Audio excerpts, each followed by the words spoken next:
Assalamualaikum warahmatullahi wabarakatuh. Yang terhormat Bapak Ibu dosen dan guru penguji ujian kinerja PPG dalam jabatan kategori 1 gelombang 2 tahun 2022.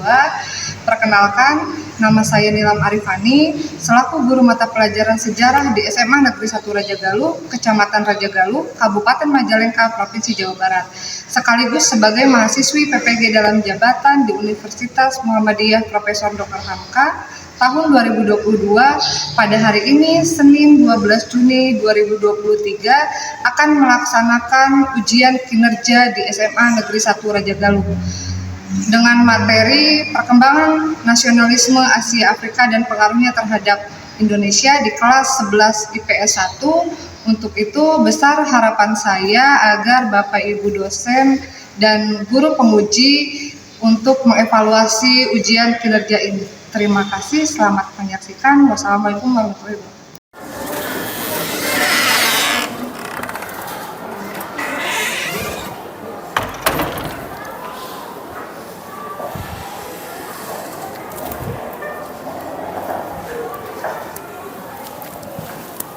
Assalamualaikum warahmatullahi wabarakatuh. Waalaikumsalam warahmatullahi wabarakatuh. Apa kabar? Masih semangat ya? Baik. Ketua kelasnya silahkan untuk pimpin doa dulu. Siapa ketua kelasnya? RG ya? Silahkan pimpin doa dulu.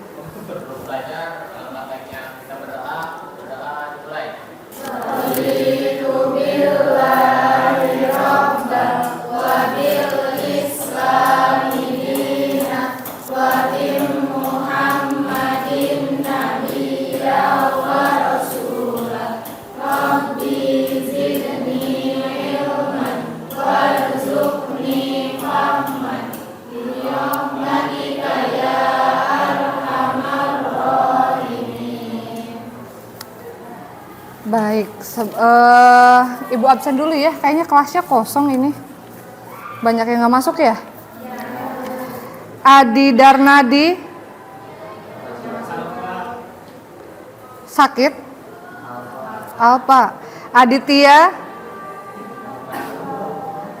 Alpa juga. Aini? Aji Pailani? Amanda? Anggi?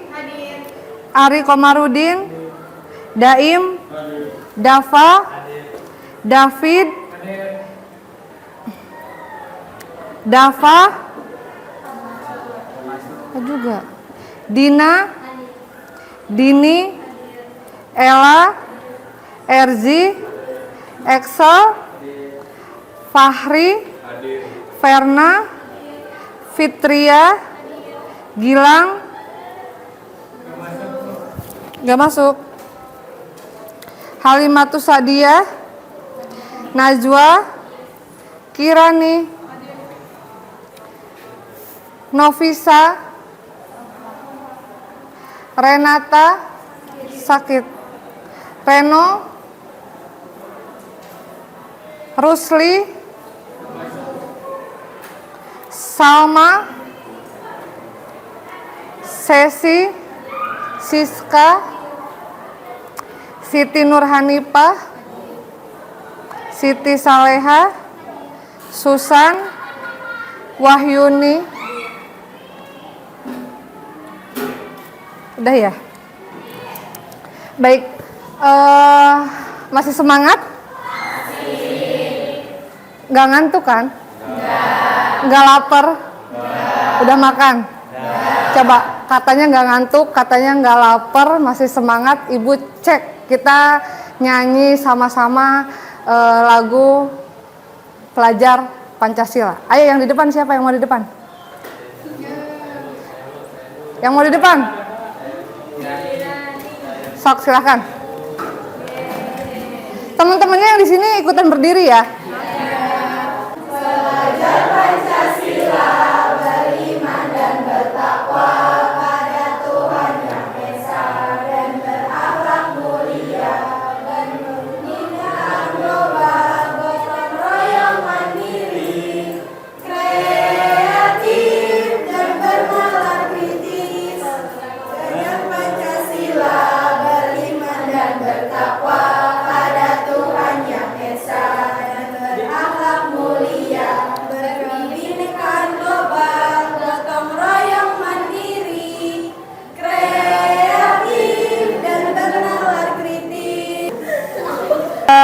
ternyata masih pada semangat ya, walaupun tadi ada beberapa yang ikut mangapnya aja. Dan gerakannya untung bukan gerakan TikTok. Baik, ada yang masih ingat materi minggu kemarin? Apa? Ada yang masih ingat? Minggu kemarin kita ngebahas tentang dampak kolonialisme dan imperialisme gitu ya. Kita tahu bahwa segala sesuatu itu pasti ada dampaknya gitu ya. Kalian makan terlalu banyak dampaknya terlalu kekenyangan gitu ya. Kalian ke sekolah, rajin sekolah, dampaknya kalian pinter gitu ya. Kenapa kok ketawa bilang rajin ke sekolah? Gak pernah ke sekolah? Jarang ya? Jarang, sering bolos ke sekolah tapi ke kantin. Jadi segala sesuatu itu ada dampaknya, termasuk kolonialisme dan imperialisme bangsa barat yang ke Indonesia. Misalnya, apa Bu dampaknya yang kemarin kita bahas? Kemarin kalau dari segi bangunan gitu ya, dampaknya kolonialisme dan imperialisme dari segi bangunan, adanya bangunan-bangunan Belanda gitu ya. Pernah kemana aja yang bangunan Belanda? Ke Gua Belanda, ke Goa, apa lagi? Villa Jepang, baik. Nah, kalau dari segi bahasa kita juga ternyata banyak yang merupakan serapan dari bahasa Belanda gitu ya. Banyak yang agak mirip-mirip. Kemudian kalau dari segi pendidikan itu adanya munculnya tokoh-tokoh nasionalisme gitu ya. Nah, itu yang akan kita bahas sekarang. Apa itu nasionalisme? Ibu yakin kalau nasionalisme itu kata yang tidak asing untuk kalian gitu ya? Nggak asing kan? Apa itu nasionalisme? Nasionalisme adalah Najwa. Menurut Hansko, nasionalisme adalah Sebentar, lewat sini. Baik. Ada yang tahu nasionalisme? Najwa, silakan. Menurut Hansko, nasionalisme adalah suatu paham yang menempatkan kesetiaan tertinggi individu terhadap atau kepada negara dan bangsa. Ya. Jadi nasionalisme itu adalah rasa cinta kepada tanah air, atau nasionalisme itu kesadaran komitmen kita terhadap negara ini gitu ya. Apa contoh sikap nasionalisme yang kalian lakuin sehari-hari? Bentuk kalian cinta terhadap tanah air yang kalian lakuin sehari-hari apa? Upacara, apalagi? Kalau upacara kan seminggu sekali, masa kalian cinta terhadap tanah air seminggu sekali? Upacaranya seminggu sekali apa tiap hari? Seminggu sekali kan? Berarti apa? Bentuk nasionalisme kalian yang kalian lakukan dalam kehidupan sehari-hari? Belajar, apalagi? Menjaga lingkungan, betul. Jadi contohnya di sekolah nih, ibu masih lihat banyak yang kalau habis jajan cuanki masih berserakan di luar gitu ya. Kalau habis beli aqua mineral, apa namanya, aqua botol, sampahnya masih berserakan. Jangan kan berserakan di luar, kadang masih ada di sekitar kelas kan ya. Nah, menjaga lingkungan itu salah satu bentuk nasionalisme atau cinta kita terhadap tanah air. Baik, di sebelah sana. Tujuan pembelajaran hari ini kan kita ngebahas tentang nasionalisme. Nah, apa sih tujuannya belajar nasionalisme? Apa tujuan pembelajaran kita hari ini? Tujuan pembelajarannya adalah peserta didik mampu menganalisis nasionalisme yang ada di Asia, kemudian peserta didik mampu mendeskripsikan tokoh-tokoh nasionalisme yang ada di Asia. Jadi sebelum kita ngebahas tentang nasionalisme yang ada di Indonesia, sebelum kita mengenal tokoh-tokoh nasionalisme yang ada di Indonesia, kita belajar dulu nih tentang nasionalisme yang ada di Asia. Kita belajar dulu nih tentang tokoh-tokoh nasionalisme yang ada di negara lain yang tentu ada pengaruhnya dengan nasionalisme yang ada di Indonesia gitu ya. Nanti kan tokoh-tokoh di luar ada gitu ya.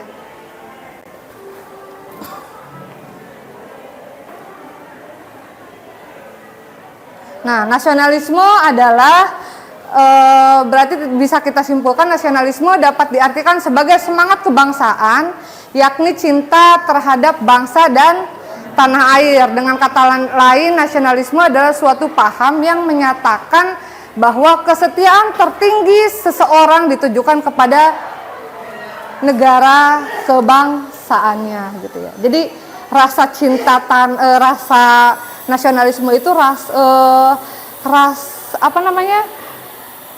paham yang menyatakan bahwa kesetiaan tertinggi itu kepada negara dan bangsanya, bukan kepada pacarnya gitu ya.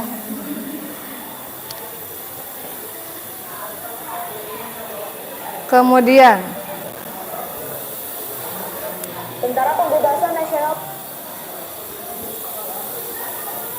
apa sih Bu faktor yang melatar belakangi adanya nasionalisme di Asia? Nah, yang seperti Ibu bilang tadi, kita belajar dulu nih, apa latar belakang munculnya paham nasionalisme gitu ya, yang sampai nanti akhirnya ada pengaruhnya terhadap nasionalisme atau organisasi pergerakan yang ada di Indonesia.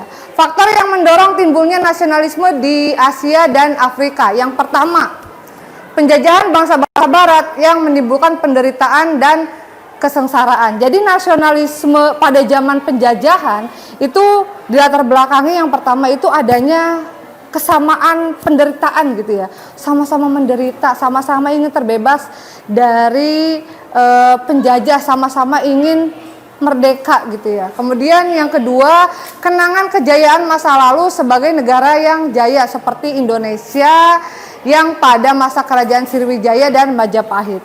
Jadi munculnya nasionalisme di Indonesia itu salah satunya adanya kenangan kejayaan masa lalu. Kita tahu bahwa Indonesia itu salah satunya dulu pernah ada yang namanya kerajaan Sriwijaya dan Majapahit. Nah, kerajaan Sriwijaya itu bukan hanya menjadi kerajaan yang menjadi pusat perdagangan, tapi pusat ilmu pengetahuan juga, karena pusat ilmu pengetahuan, pusat agama, karena orang-orang yang kalau di Indonesia pusat agama Hindu Buddha tuh adanya di situ gitu ya. Jadi orang Sriwijaya itu sering melakukan pertukaran ahli agama gitu ya, ahli agama Hindu Buddha. Kemudian yang ketiga, munculnya kaum intelektual yang menjadi penggerak pemimpin pergerakan nasional. Nah, nasionalisme ini ketika orang punya rasa nasionalisme gitu ya, para pahlawan punya rasa nasionalisme, itu menjadi golongan orang yang terdidik dan tercerahkan yang akhirnya punya semangat untuk menjadi negara yang merdeka gitu ya. Kemudian yang keempat, kemenangan perang Jepang atas Rusia tahun 1905 yang mendorong bangsa-bangsa di Asia dan Afrika bangkit melawan bangsa barat. Jadi kita tuh kan dijajah oleh Jepang. Nah, Jepang pada saat itu juga pernah dijajah oleh Rusia. Nah, ketika Jepang berhasil mengusir Rusia atau Jepang berhasil merdeka gitu ya, itu langsung membangkitkan semangat nasionalisme di wilayah Asia yang lain. Jepang kan wilayah Asia ya. Ketika Jepang aja berhasil mengusir bangsa barat dari negaranya, masa kita yang sama negara Asia nggak bisa mengusir bangsa Belanda dari Indonesia gitu ya. Jadi ketika Jepang berhasil mengusir Rusia, itu membangkitkan rasa nasionalisme bangsa Asia yang lain, bukan hanya Indonesia, Malaysia dan Filipina dan yang lain juga gitu. Ibu akan menunjukkan video, silahkan kalian tonton. Nanti Ibu minta salah satu orang untuk menanggapi video tersebut ya.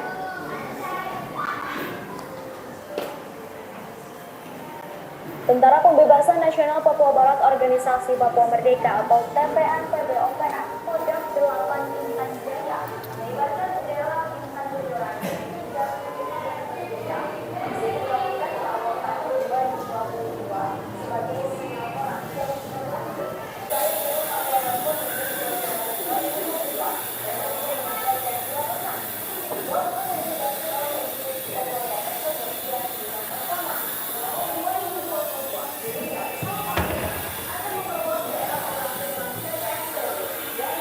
Baik, tadi sudah ditonton videonya ya. Ada yang mau memberi tanggapan? David silahkan. Ibu ngulangin lagi dari awal, Pak. Silahkan David. Baik, tadi sudah ditonton videonya ya? Silahkan, ada yang memberi tanggapan bagaimana tanggapan kalian tentang video tersebut? David, silahkan. Menurut saya organisasi itu harus dibubarkan karena Indonesia harus menjadi suatu negara yang utuh tanpa berkurang satu daerah pun. Ya, tepuk tangan dong. Jadi video yang kita lihat tadi adalah salah satu organisasi KKB atau KKB itu apa? Kelompok kriminal bersenjata gitu ya. Jadi KKB ini gitu ya. KKB itu bukan hanya yang tadi kita lihat kan cuma satu dari sekian beberapa KKB gitu ya. Yang tadi kan OPM. Kita tahu bahwa di Indonesia itu ada OPM, Organisasi Papua Merdeka, kemudian ada RMS, kemudian Republik Maluku Selatan, kemudian ada Gerakan Aceh Merdeka gitu ya. Sebenarnya itu organisasi apa, Bu? Kok nggak sinkron gitu ya dengan nasionalisme, pergerakan nasionalisme yang diperjuangkan oleh para pahlawan kita? Kok nggak sinkron gitu ya? Kok nggak sesuai dengan prinsip nasionalisme kemerdekaan bangsa Indonesia? Video tersebut, video yang kita lihat itu mencerminkan bahwa mereka itu tidak punya rasa kecintaan terhadap negara karena kan mereka ingin memisahkan diri dari Indonesia. Nah, ini disebut dengan etnonasionalisme. Di pause dulu. Ada yang tahu apa itu etnonasionalisme? Tadi kan nasionalisme itu berarti kecintaan kita terhadap negara, atau nasionalisme adalah kesetiaan tertinggi yang ditujukan untuk negara kebangsaannya. Kalau etnonasionalisme itu apa?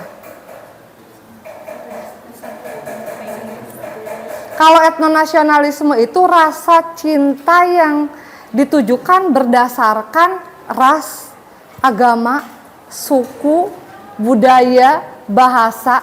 Sebenarnya itu rasa yang alamiah gitu ya. Kayak misalnya ibu kuliah di Semarang.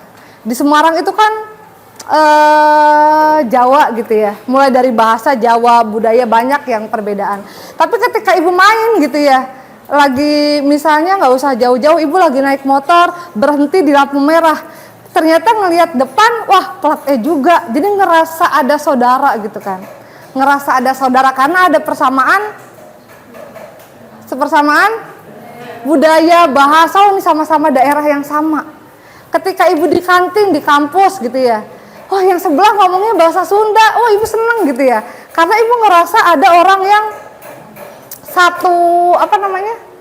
satu bahasa, satu suku gitu ya. Tapi etnonasionalisme itu kalau yang berlebihan gitu ya. Kalau orang yang memiliki rasa etnonasionalisme yang berlebihan, yang fanatik, itu biasanya cenderung memunculkan sikap separatisme, makar gitu ya. Jadi ngerasa bangga yang berlebih dengan suku, ras, budaya tertentu gitu ya. Paham kan ya?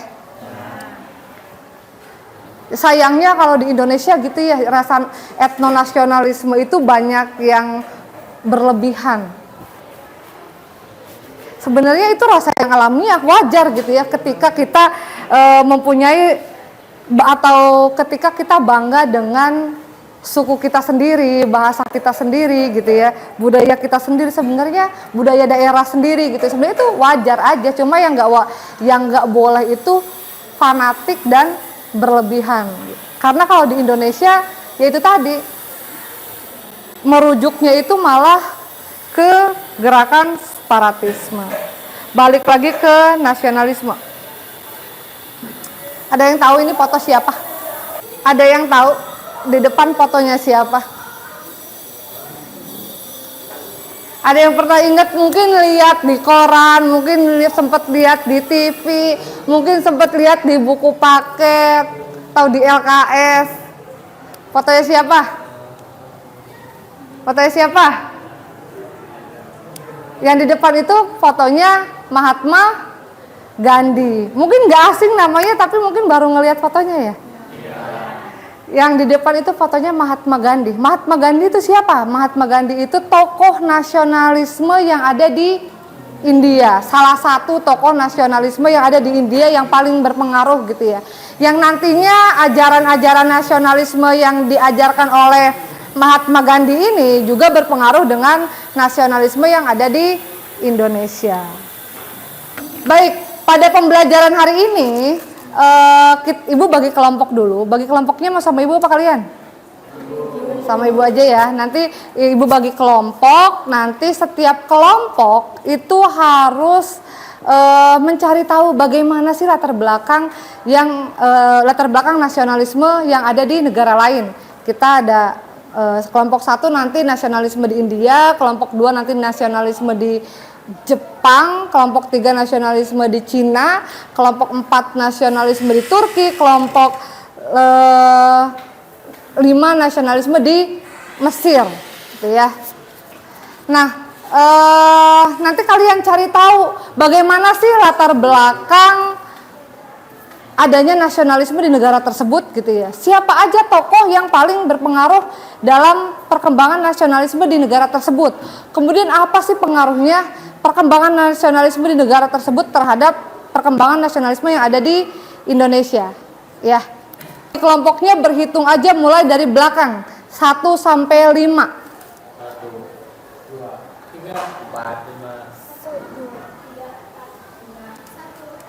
3, 4, 5. 3, 4, 5. 1, 2, 3, 4. Silahkan kumpul sesuai dengan nomor masing-masing. 1 di belakang, 2, 3, 4, 5. Sok silahkan kumpul. Nanti kalian isi di sini diskusi mengenai bagaimana perkembangan nasionalisme di negara yang sesuai dengan tema kelompoknya, kemudian tokohnya siapa aja, kemudian kalian juga diskusi cari tahu bagaimana pengaruhnya terhadap perkembangan nasionalisme yang ada di Indonesia. Ya. Kelompok 5. Ini kelompok 4 ya?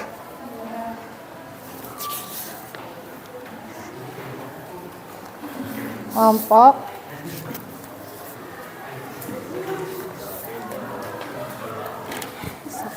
sak di pos aja.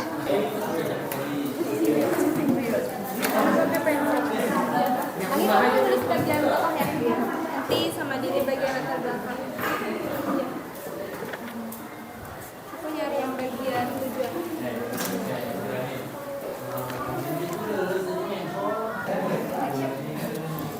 Nanti yang presentasi siapa? Dina, Bu. Dina. Nanti ininya dijelasin aja. Sampai semua. Semua. Terutama pengaruhnya juga jangan lupa disampaikan pengaruhnya. Apa sih pengaruhnya nasionalisme, perkembangan nasionalisme di Jepang tuh apa pengaruhnya terhadap perkembangan nasionalisme yang ada di Indonesia? Ya. Udah selesai?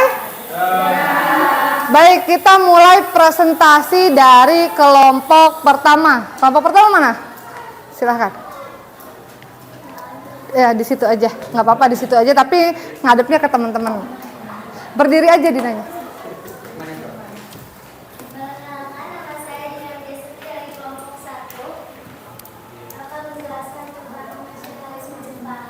Latar belakangnya, nasionalisme Jepang adalah kedatangan kekuatan barat di Jepang yang didorong oleh Komodo Mateo Calvin dari Shogun Yoshinobu Tokugawa dan menandatangani perjanjian Shimoda pada tahun. Assalamualaikum warahmatullahi wabarakatuh. Waalaikumsalam warahmatullahi wabarakatuh. Baik, selanjutnya kelompok 3. Assalamualaikum warahmatullahi wabarakatuh. Perkenalkan, nama saya Rizka akan mempresentasikan tentang nasionalisme di Cina.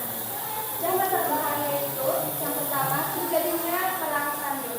Kemudian, terjadinya pemberontakan Taiping, dan juga kepentingan secara teknologi dan juga ekonomi. Lalu, tokoh yang mempelopori nasionalisme di Cina. Tujuannya, lepas dari penjajahan bangsa sehingga menjadi bangsa nasional yang besar. Lalu pengaruh terhadap bangsa Indonesia itu meningkatkan semangat armada muda Tionghoa di Hindia Belanda pada 1911 hingga 1912. Terima kasih. Wassalamualaikum warahmatullahi wabarakatuh. Baik, di pos. Kelompok terakhir. Udah langsung bacain yang pengaruh.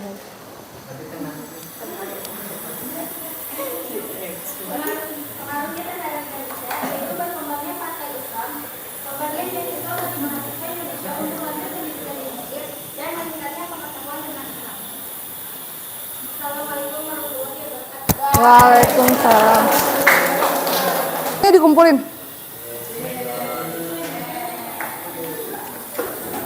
Dikumpulin. Baik, tadi presentasinya cukup bagus ya. Ada yang mau ngasih kesimpulan tentang pembelajaran kita hari ini? Oh, silahkan. Baik, bisa kita simpulkan bahwa pengaruh paham nasionalisme bagi kemerdekaan Indonesia yaitu untuk menimbulkan tekad dan semangat masyarakat agar bisa lepas dari kolonialisme dan menjadi bangsa yang merdeka. Terima kasih. Assalamualaikum warahmatullahi wabarakatuh. Waalaikumsalam warahmatullahi wabarakatuh. Ya, jadi kesimpulan kita pada hari ini, pengaruh nasionalisme di Asia terhadap pergerakan di Indonesia adalah adanya rasa ingin masyarakat Indonesia untuk hidup bebas di negaranya sendiri. Dan karena adanya nasionalisme di Asia, dapat menumbuhkan semangat rakyat Indonesia untuk merdeka gitu ya. Ada yang mau ditanyakan? Gak ada. Baik, sampai ketemu minggu depan. Assalamualaikum warahmatullahi wabarakatuh.